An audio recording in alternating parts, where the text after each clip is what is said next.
네, 2017년 1월에 마지막 촛불 집회가 열리고 있습니다.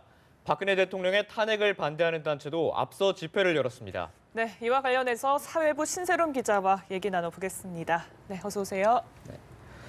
네, 오늘 촛불 집회 분위기는 어떻습니까? 네, 오늘이 벌써 13번째 촛불 집회가 열린 건데요. 본 집회는 오후 6시부터 시작됐습니다. 조금 전 현장을 연결해봤듯이 이 행진이 이제 막 시작이 됐는데요. 설 연휴를 앞두고 촛불 집회가 열린 겁니다. 다음 주는 설 연휴이기 때문에 촛불 집회가 열리지 않을 예정입니다. 1월의 마지막 집회가 바로 오늘이 되는 셈입니다. 어제 폭설이 내리고 오늘 아침부터 눈발이 많이 날렸는데요. 이 광화문 광장에서도 많은 눈이 내렸습니다. 하지만 현재까지도 이 시민들이 많이 광화문 광장에 남아있는 모습을 확인하실 수 있습니다. 오후 6시를 기준으로 주최 측이 추산한 그 참가 인원은 15만 명입니다. 경찰 측은 인원 집계를 하지 않겠다고 밝힌 바 있습니다. 지난주보다 많은 시민들이 모인 건데요. 지난주는 한파 때문에 많은 시민들이 모이지 않았습니다. 13만 명 정도로 추산이 됐습니다. 오늘과 같은 경우는 이재용 삼성전자 부회장의 구속영장이 기각됐기 때문이라는 분석도 나옵니다. 오늘 집회에서는 박근혜 대통령의 즉각퇴진과 헌법재판소의 조기 탄핵 등 기존의 주장들에 더해서 이 재벌 총수의 구속 수사를 촉구하는 목소리가 매우 높았습니다. 시위대는 때문에 청와대와 총리공관, 헌법재판소 앞뿐 아니라 태평로 삼성 본관 빌딩, 을지로 롯데본사, 또 종로 SK본사 등 대기업 사무실을 지나는 행진을 할 예정입니다. 네. 재벌이 뇌물죄의 몸통이라는 주장도 오늘 집회에서 많이 나왔는데요. 이 촛불 집회는 서울 도심뿐만 아니라 전국 50개 지역에서 동시다발적으로 열리고 있습니다. 네. 자, 이런 가운데 그 대통령의 탄핵을 반대하는 단체들의 집회도 계속 이어졌는데 이른바 태극기 집회라고 하죠. 네, 맞불 집회로 처음 시작이 됐는데 여전히 계속 주말마다 집회가 이어지고 있습니다. 박근혜 대통령의 탄핵 기각을 촉구하는 단체 탄기국의 집회는 덕수궁 앞 대한문에서 열렸습니다. 오후 3시에 본 집회가 시작됐는데 불교도 등이 참여한 호국 불교 법회로 진행이 됐습니다. 주최 측은 125만 명이 참석했다고 밝혔는데요. 경찰 측은 역시 인원 추산은 밝히지 않았습니다.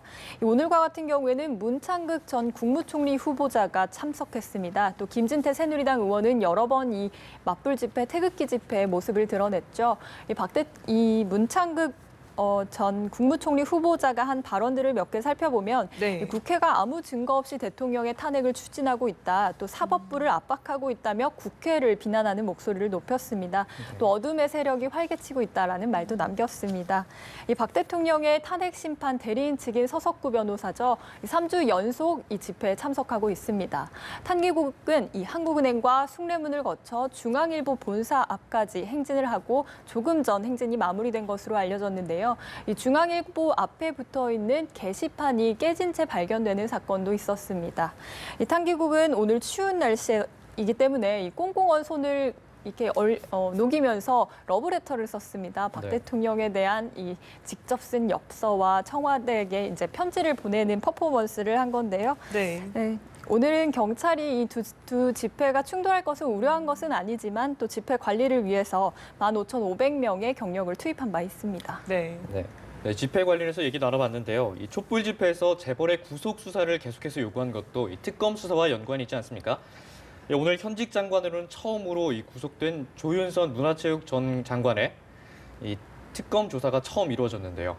네, 맞습니다. 조윤선 전 장관은 수의가 아닌 정장을 입고 이 특검 조사에 임했습니다. 현직으로는 처음으로 구속되는 불명예를 떠안게 돼서 이 취재진의 질문에는 묵묵부답으로 조사에 들어갔는데요. 약 3시간 동안의 조사를 받고 구치소로 돌아가는 길에도 이 취재진의 질문에는 답을 하지 않았습니다. 이 조 장관이 받고 있는 의혹은 블랙리스트 작성과 이를 지시한 혐의입니다. 지난달 국회에서 열린 국정조사 청문회에서는 블랙리스트를 본 적이 없다고 부인했는데요. 이에 대해서 위증 의혹도 일고 있습니다. 특검팀은 조 전 장관이 이 리스트 작성과 운용에 깊숙이 관여한 것으로 보고 있습니다. 법원 역시 이 특검팀의 구속영장 발부를 받아들인 것을 보아 이 특검의 판단에 힘을 실어주고 있는 것으로 보입니다. 네. 특검은 조 장관을 상대로 블랙리스트 작성에 박 대통령의 지시가 있었는지를 이제 집중 추궁할 것으로 알려졌는데요. 조 장관은 구속 직후 가족을 통해서 이 장관직 사의를 밝혔습니다. 이 황교안 권한대행은 유감을 표명한 뒤 곧바로 이 사표를 수리했고요. 황 권한대행의 말에 따르면 이 문화체육관광부가 차관 중심으로 소관 업무를 차질 없이 수행할 수 있도록 조치하겠다. 또 앞으로 소관 업무에 공백이 없도록 챙기겠다. 이런 말을 했습니다. 즉 국정 공백을 최소화하겠다는 의지가 담겼다고 볼 수 있고 이 사상 처음으로 현직 장관이 구속된 사태의 파장이 확산될 것을 우려해서 이러한 조치를 즉각한 것으로 보입니다. 이 조 전 장관과 함께 구속된 김기춘 전 비서실장은 특검의 출석 요구에 건강상의 이유로 불출석했습니다. 네. 네. 특검이 이제 정식으로 출범한 지 한 달이 됐는데 지금 앞선 두 사람을 포함해서 지금까지 구속된 인사가 10명에 달합니다. 자, 이제 수사가 좀 반환점을 돌았다 이렇게 볼 수 있을까요? 네, 애초에 이 특검이 처음 시작할 때만 해도 특검법상 명시된 14개의 수사 대상을 70일 동안 또 연장이 될 경우에는 최대 100일까지 이 시간 내에 들여다볼 수 있을 것이냐 이런 회의론이 매우 많았는데요. 이 짧은 시간에도 많은 성과를 냈다는 평가를 할 수 있을 것 같습니다. 한 달간 특검에 구속된 인사가 말씀하신 것처럼 10명입니다. 역대 11번의 특검이 있었지만 이렇게 구속자가 많았던 것은 처음인데요. 의혹의 핵심 인물들이 줄줄이 구속됐다고 볼 수 있습니다. 네. 수사가 이제 8분 응선을 넘어서 이 의혹의 정점이자 중심인 박근혜 대통령을 압박하는 양상이 됐습니다. 네. 현재 특검 수사는 4가지 갈래로 진행이 되고 있습니다. 박 대통령의 뇌물죄와 문화예술계 블랙리스트 의혹, 또 청와대의 비선진료와 이화여대 입사 학사 비리입니다. 이 4가지가 동시에 진행이 되고 있는 건데요. 조윤선 장관과 김기춘 전 비서실장이 구속되면서 이 블랙리스트 수사 역시 마무리 단계에 이르렀다는 분석이 나옵니다. 이 특검은 이들을 상대로 박 대통령의 지시가 있었는지 이제 주력할 방침입니다. 이에 따라 특검이 다음 달 초 추진 중인 박 대통령의 대면 조사는 이 대기업 뇌물수수 의혹뿐 아니라 이 블랙리스트 의혹 수사에도 하이라이트가 될 전망입니다. 네. 네, 하지만 이 이재용 삼성전자 부회장에 대한 이 구속영장이 기각되면서 이 오늘 집회에서 시민들의 규탄의 목소리도 굉장히 높았는데요. 이 박 대통령의 뇌물죄 수사는 순조롭게 이어지고 있나요? 네, 특검의 수사가 나오는 방향에 따라서 매주 주말 집회에는 이러한 이야기들이 반영되는 시민들의 목소리가 나오고 있는데요.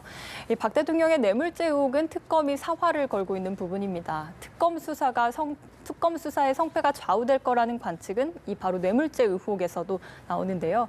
특검은 지난해 12월 보건복지부와 국민연금공단 기금운용본부를 압수수색했는데 이 역시 뇌물죄 의혹과 관련된 압수수색이었습니다. 박 대통령과 이재용 부회장 또 비선 실세 최순실의 커넥션을 정조준한 것이었고요. 네. 특검은 국민연금이 삼성물산과 제일모직 합병에 찬성한 경위를 수상해 보고 또 박 대통령이 삼성 합병을 돕는 대가로 최 씨 측의 거액을 지원하도록 한 것이 아닌지 이렇게 의심하고 있습니다. 이 수사 과정에서 문영포 당시 보건복지부 장관이 삼성 합병에 찬성하도록 이 외압을 행사한 것이 확인돼서 구속됐는데요. 이 특검의 1호 구속 인사였습니다. 이어 삼성의 수사가 본격화됐고 또 지원금의 대가성과 부정 청탁이 확인되는 과정이 있었는데요. 하지만 말씀하신 것처럼 지난주에 이제 이재용 구속 영장이 기각됐습니다. 때문에 특검은 최순실을 재차 소환 통보하고 또 새 증거 수집을 위해서 황성수 삼성전자 전무를 연이어 소환하고 있습니다. 네. 네. 자, 끝으로 이제 청와대 비선진료 의혹과 관련해서 오늘 박영수 특검팀이 추가 압수수색에 나섰다는 소식이 또 들어왔었는데요. 이게 뭐 증거를 보강하기 위해서라고 하죠. 네, 저녁 늦게 이 박영수 특별검사팀이 압수수색을 했다는 사실이 밝혀졌습니다. 청와대 비선진료 의혹과 관련해서 이 차병원의 이주호 교수의 자택과 사무실을 압수수색한 건데요. 이 특검 관계자 말에 따르면 이 현재 수사 중인 비선진료 의혹과 관련해 증거를 보강하는 차원의 압수수색이었다고 합니다. 이 교수가 박 대통령에 대한 비선진료에 관여를 했는지를 수사하는 과정입니다. 이 차병원은 청와대의 비선진료와 주사제 대리 처방의 의혹의 중심에 있는 곳이라고 볼 수 있죠.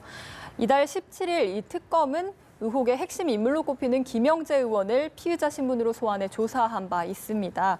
이 의혹 규명에 속도를 내고 있다고 볼 수 있습니다.